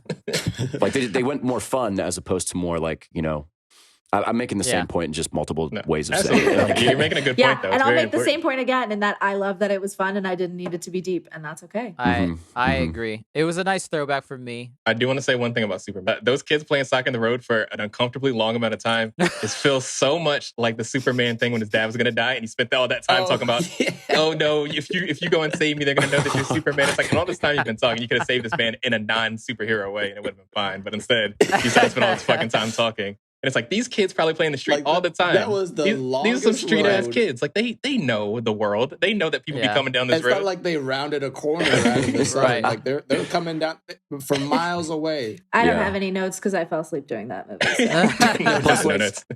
That was a cool action sequence, though, the whole like convoy thing. That was cool. Yeah, that was pretty cool. That was a cool sequence where she holds the trucks together. There's like cool moments, but like it's not the most memorable. And I will agree, one quick thing. Cheetah, I did not like her color. I feel like they just made her that gray, so she blended into that background more. Yeah, so you couldn't see that CG. It didn't look like Cheetah. I was like, why is she not blonder like a CG cheetah? not look so bad. There's this whole run, and stop me soon because I'm going into comics, but there's this whole run of her comics. It's the most recent reboot, because I don't know if you know, but DC reboots its comics every 5 minutes, maybe sometimes every 2.5. All the fucking time.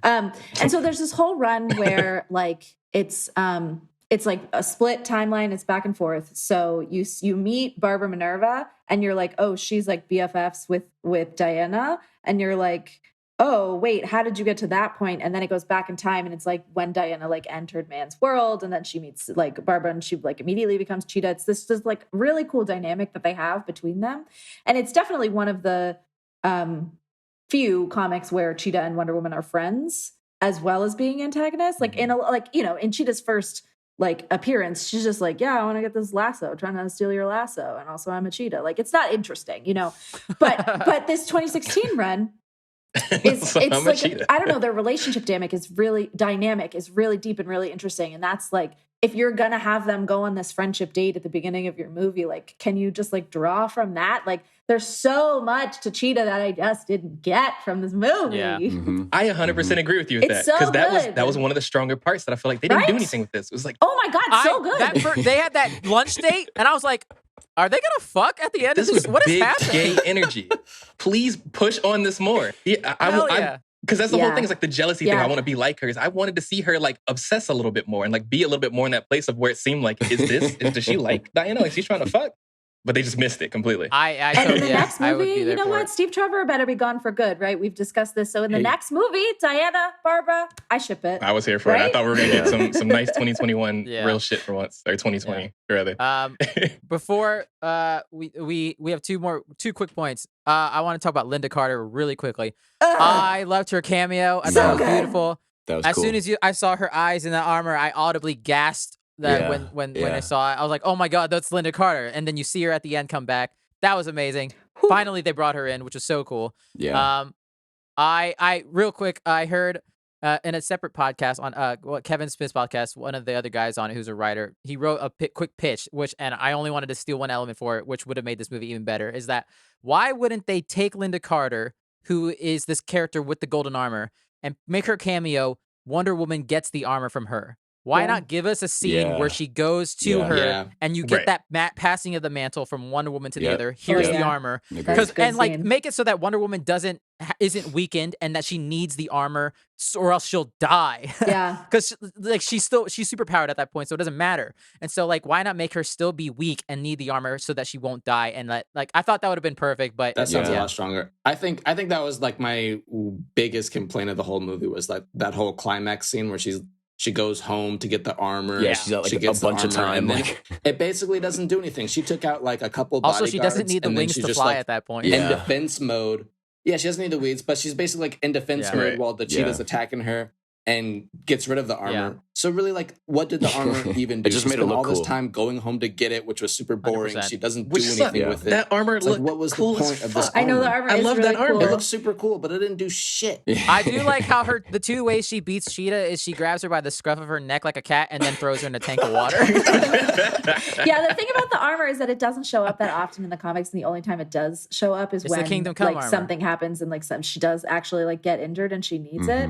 So I think that's a good point. I do think the armor is underutilized, but it doesn't it doesn't have strong meaning for me because it's not super. It would have just been such a cool. It's not deep in her lore, It's not like her lasso. So, but it could have been utilized better. I think it was cool, but it really didn't. Like they didn't have any need for it. It would have been cooler to have the cameo in the actual movie instead of just like post credits. Like, oh, I'll stop this poll. Like, randomly, missed opportunity. I still love seeing her at the end. I thought that was beautiful. Yeah, that was cool. But, it was cool. Missed opportunity. Yeah. I got one more pitch. All right. Okay, HBO Max original series, Young Diana. It's just all on Themyscira. It's that baby, seasons and seasons of that baby before she gets too old. I love her. Oh my god, that baby was better in this movie. I don't understand why none of the other Amazons just punched her when they were running past her. Or something. They were letting her win. I was gonna say, I feel like they gave her an fighting unfair amongst advantage. each other. They would have knocked that baby out. Knock that girl really off. think they're gonna punch the only child they've ever met in their entire lives? Like, no. Are you kidding? Oh, she's so cute. No, I'm trying to win. We're uppercutting that baby. How do they know she cheated? Because she missed one of the markers? Because she missed the marker, yeah. Oh, okay. Because I thought like her aunt just like knew. She's like, you slid down that hill, didn't you? And she's like, no. Like, she might have. You look like a hill slider, don't you? Real quick, before we start wrapping up, Alex, you had a question you wanted to post to us. Yes, I do have a question. So in the theme of this Wonder Woman 1984, the whole element was kind of like a analogy for a short story that's kind of got retold a bunch of times called the Monkey's Paw. Yeah, it's this mythical element that grants wishes, but at a cost of something important. Right. So I have a question for you all. What magical superpower would you have? And when you have your power, I'll give you the price of what it's going to cost. I was hoping I could come up with it myself. So it has to be it has to be a power. Yeah, a superpower, like a superhero. Flight. Okay. Easily. Yeah, but you can't walk, Oscar. No more walking, no running. I'll float. Can he hover? That's fine. Yeah, I'll float everywhere. Okay, you're gonna look really odd, like just like floating through the grocery store. Is that okay? My shoes will be so clean. I want to teleport. I'm ready for this. Same, Maggie. Same. I want to teleport. Jumper What's style. Gonna happen? Jumper style. Yeah, okay, teleport. All right, but you're not allowed to sit. You're like your butt just doesn't work. All right, give it back. Take it back. I love to sit. Alex, you need to make these costs a little like darker, man. This is kind of an easy choice. I think not sitting one is funny. Teleport, but also you lose your whole body. Can I just not sit like ever? Like I have to stand all the time? How do I lay down? Yeah. If you want to teleport, you're not allowed to relax. How do I lay down? Relax and sit. Totally different. No, I would say he's allowed to lay down. You can if lay on your anytime he's at like a business meeting, he has to get on the floor. If I can teleport, I ain't doing a damn business meeting. Just slide out. Right. Or you just gotta stand like you just look super intimidating. I'm gonna live jumper style, like having breakfast on the pyramids and surf in the afternoons. That would be pretty baller. Yeah, it'd be pretty baller. No, I can't live without sitting. Are you kidding me? But Devin, how dark do you want to get about it? Like you teleport, but then also your whole family dies. Like what? Like that sounds a little drastic to teleport. You can teleport, but you can only do it like once a day. Ooh. So wherever you teleport to, you can't come back. You would easily still take the teleportation. You just gotta drive back. You have to take an Uber back. Like, the way the stone worked, it's got to draw from something. It's got to draw from something in real life around you. You can teleport, but you're slowly dying. I'll take it. inside. Like Wonder Woman? a la Shorter Pedro lifespan. Pascal. Yeah. I'll take it. Oh, every time you teleport, it gets a little bit worse. You a know, little bit Alex, harder. you know what my wish would be? My wish would be to bring back Steve Trevor, my one true love, and then slowly die. I I don't think think Chris it's a Pine pretty is good- that I mean, pretty if we're first talking one. the Not Chris for me. Wars, Chris Pine is But- he's number one. What are you gonna give to Devin? Okay, if who also Devin's wants to also teleport? teleporting. Yeah. Let's see here. You can teleport, but you have like a 20-mile radius. Oh. Wait, does that mean can you teleport every Yeah, 20 can we just do a miles? So little like house? you'd It have to has go 20 it has miles to at a time. recharge every 15 minutes. 15 minutes. You wouldn't make it across the ocean. That is you would try to useless get as across hell. the ocean. You'd be That's still drowning in colder the than what you water for have. 15 minutes. You gotta tread water for. For 15 minutes. That's hardly a disability. Yeah, I take I don't it. think I that's love too that. bad. That at all. sounds super Because I mean, annoying. you couldn't teleport before. You're right. But you could still maybe get around teleport really into quickly. like an international flight above you and then just chill on a plane for 15 minutes and then teleport again. Where'd you come from?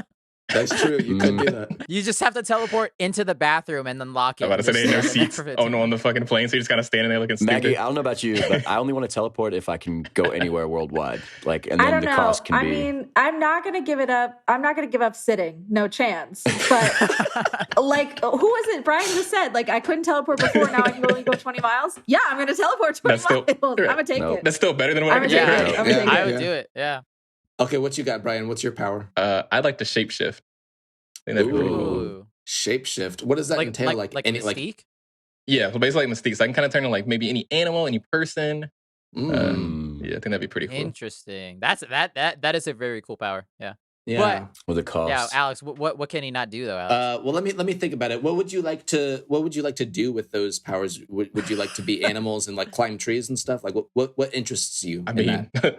all of it, bro. What do you mean? I'm trying to be a dog some days. I'm trying to walk out here, be a pretty girl, be the president of the United States for a little bit. I'm trying to, I got fuck a around. good cost for Be an Alex. idiot. Okay, hold on. You can shapeshift and be anything you want, but your face will always remain. You'll be a dog with a fucking human head. So it's like that Like episode of The neck- Office where the Dwight just doesn't be everybody Yeah, else. just neck down transformation. Just seeing a dog with Brian's head on it. I hate that. I hate that with my whole being. But you can still communicate with other dogs. You just be like dog But body and be like, does- barf, barf. Does the So I shade look like of Joe his... Biden, then I turn around and it's just fucking my Right. face. Is he wearing blackface? What's happening?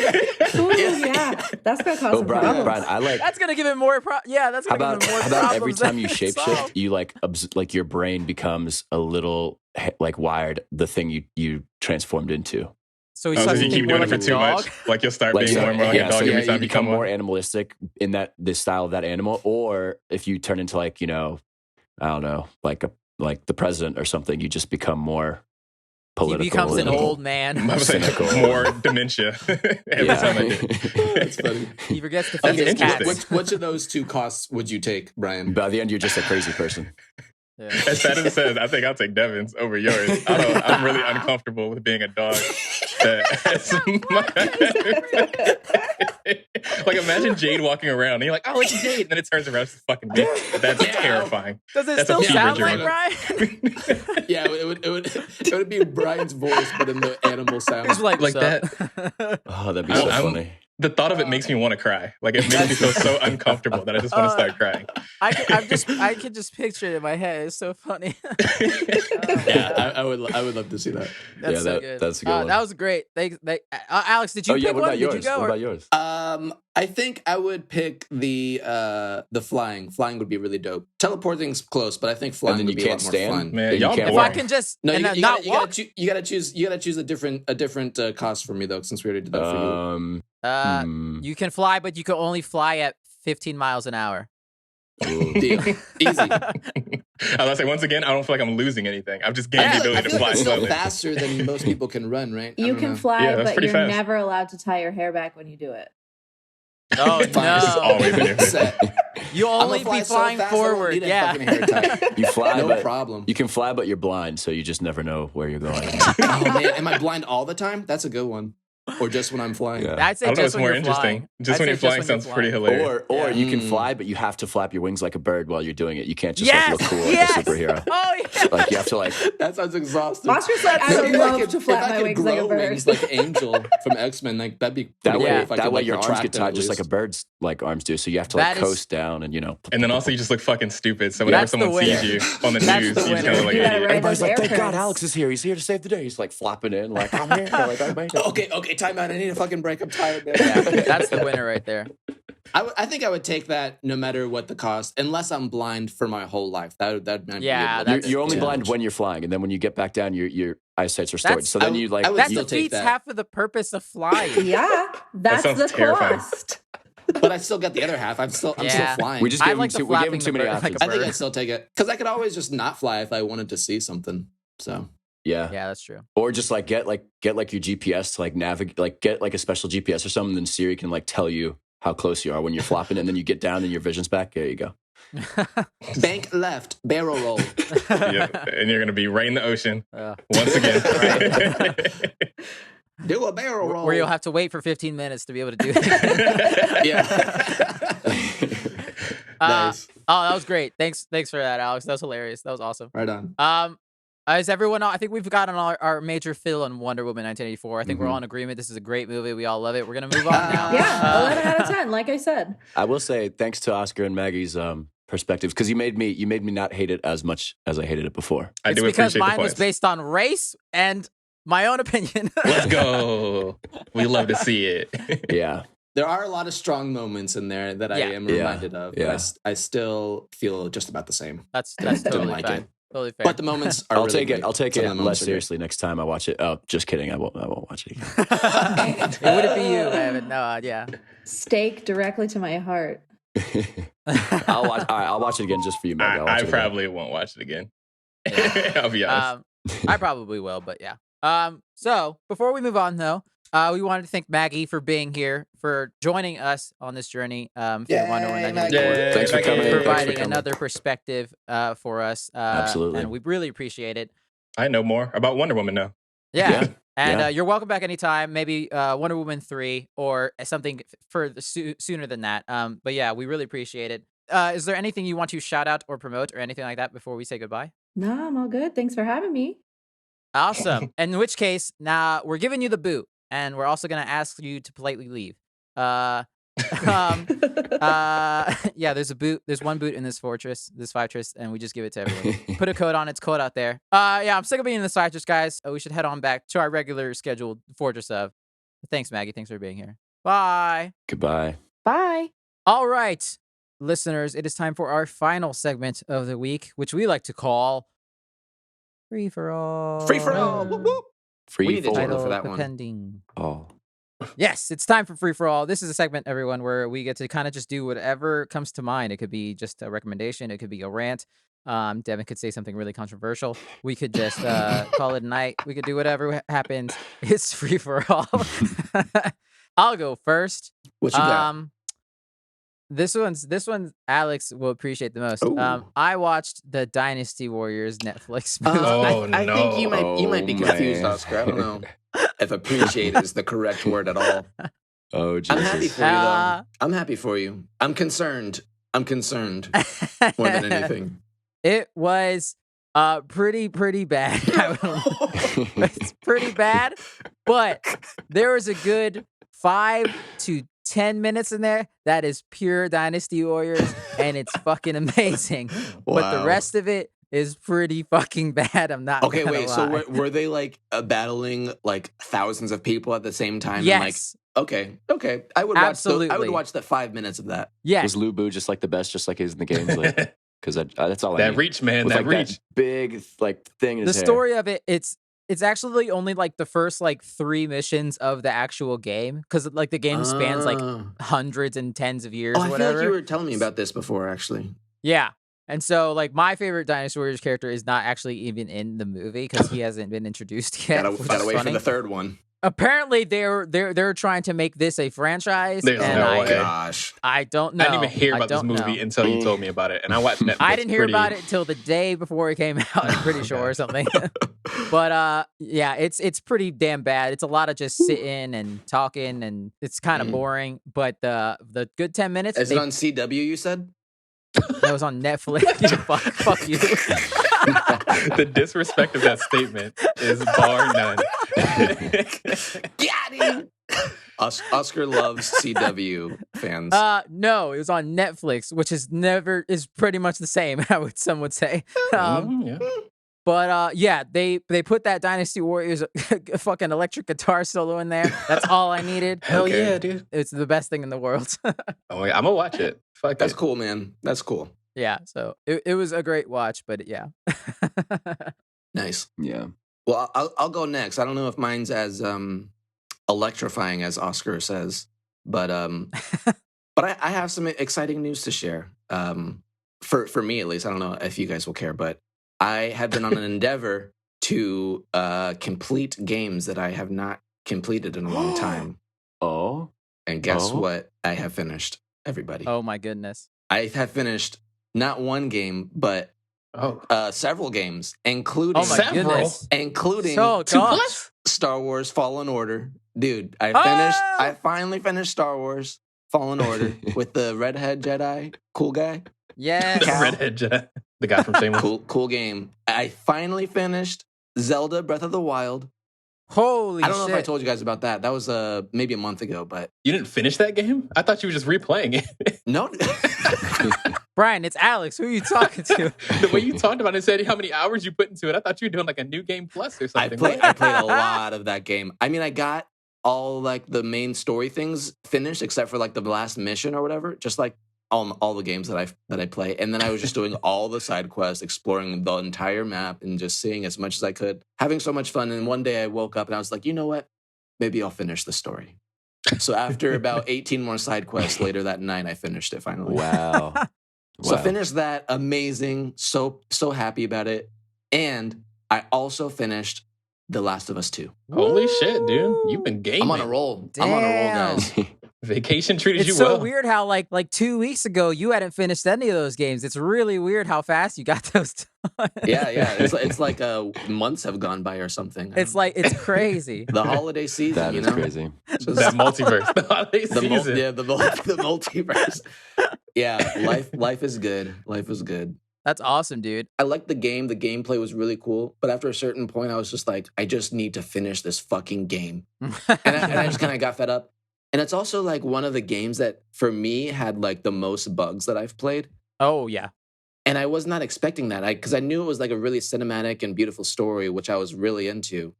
And then like textures and faces and characters and backgrounds just pop in the middle of this super dramatic scene. And like the music is like riveting.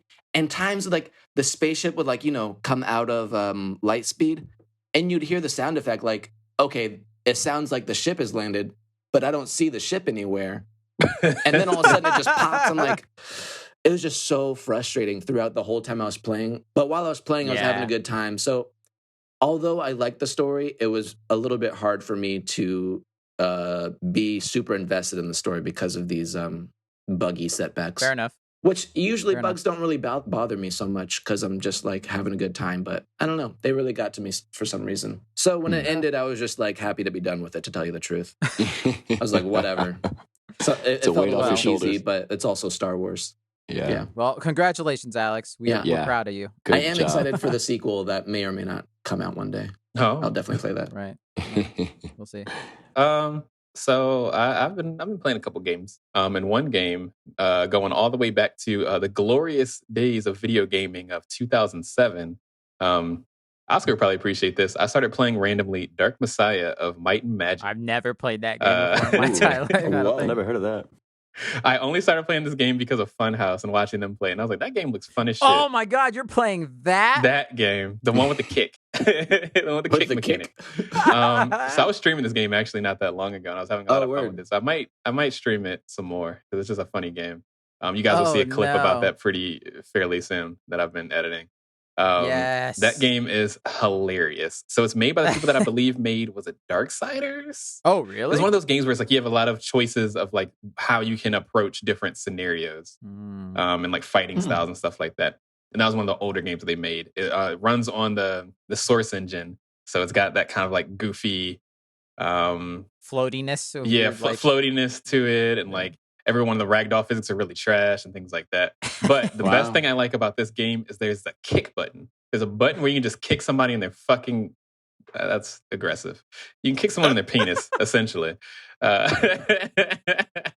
And the way the ragdolls are so bad that it's like you have the quads of a god. So I'm talking about you looking at a beast. I'm kicking orcs. I'm just a human white dude. I'm assuming his name is Sarah. A human white dude. And an orc just walks up to me, and we're hanging like off the side of a mountain or something on a bridge. And I just kick this man to Africa. He he's gone. He's gone forever. Never to be seen again. And just that part of the game just makes this game so much fun. I don't even swing my sword anymore. I just kick people into stuff. And that's what I do the entire game. And I love it. It's so much fun. Amazing. I got it for $10. I'm sure it's probably even cheaper for console. I would highly recommend you guys play that game. Yeah. Or at least watch someone else play that game. Because, I might just watch you play that. I would definitely watch it. Kicking is... Yeah, all I do the whole time is just kicking people off of bridges 24/7. That's fucking hilarious. I also killed a crow by accident and then tried to throw it into the air to make it fly. And then I hit my teammate and she died. That game sounds crazy. That game's got some wonky physics. Wow. That's great. Wow. What an adventure. Good Lord. All right, I don't know how you can top that, Devin. What you got? I really don't have much. I haven't been playing much this week, but I will say that I've been playing Skyrim recently, and Oh, fuck. No. I just love like the goofiness of it, like because in games where like you can't like you're in a cutscene or something, you got to wait for the boss to like say their piece before you can attack Speaking them. of Like, buggy destroy you. I like attacked like Mirak in the DLC. There's like this other dragonborn, right? And you hop off this dragon and he starts chirping, and I just shot him in the head like in mid monologue. Like I just pull out my bow and arrow and I just start like I shot him and he just stops talking and starts fighting me. And it's like, oh, this is great. Like I can just show him how I feel about him, and then like As you should. Fuck monologuing. It gets you killed every time. Let's just cut to the chase here. Like let's fucking fight. And I'm just like spamming health potions as he's like flaming me with like But it was just funny. Like I just love that Skyrim goofiness of like nobody's sacred. Like you got his health bar just comes right up. It's like, oh, you don't need to talk. Like I was just laughing as I shot him that first time. I was like, you don't get to talk. Awesome. That's cool. So that was fun. Awesome, guys. Lots of buggy games this week. Yeah. All right, that's it. Thank you for listening, everyone. We hope you enjoyed it. You can email us at thefortressof@gmail.com. Fortress spelled FOURTRESS. You can email us any questions you have or feedback or any recommendations or anything you would like us to talk about in the future or anything we might have missed in the main topic or something. You can also follow us on Twitter and Instagram, also at The Fortress of. And also check out our YouTube channel at The Fortress of, because there'll be some more fun stuff going up on there in the future in a few weeks. Fun stuff. Nice. Thanks, guys. If you want to follow me, you can find me on Instagram at Alex as an Alien. That's me. Nice. What's up? You can also follow me, of course, on Facebook. That is, it's by the way, ITZ by the way, underscore. On Instagram, you can find me on it's underscore by the way, ITZ underscore by the way. And then you can also follow me on Twitch. I actually streamed today. We streamed some Valheim. Had fun. I have a character named Charcucci. Similar to the Charcucci board. We had a lot of fun in that stream. We built our house and everything. It was super cool. Played a game called Valheim. Tasty. Nice. You can follow me at twitch.tv/bythewayx. Well, hey, you can. My girlfriend and her friends told me I have a boy Instagram, so if that's any good indication, it's probably very suboptimal. I don't know what that means, but we're gonna move on. Well, boy, Instagram. One of these days, you gotta give people the tag. They just want to follow me so desperately. Like, you can follow Meredith at. Before we go, we wanted to thank Ryan for the artwork. It looks amazing. Alex, thank you for the theme music. It sounds so dope. And Devin, thanks for being alive, man. Thanks for just hanging out and being here every week. We also wanted to thank Jackie, our sound engineer, for helping edit the podcast every week for hours on end with me. And also, thank you again, Maggie, for being here in our first ever Fivetress of. You are welcome anytime. That was a lot of fun. Yeah. All right. Thanks for listening, everyone. Don't forget to review everyone. Tell your friends, tell your family, tell your grandma, tell your cat. Happy holidays. We'll see you next time. See you next week. We'll see you next week here in another episode of the Fourtress of.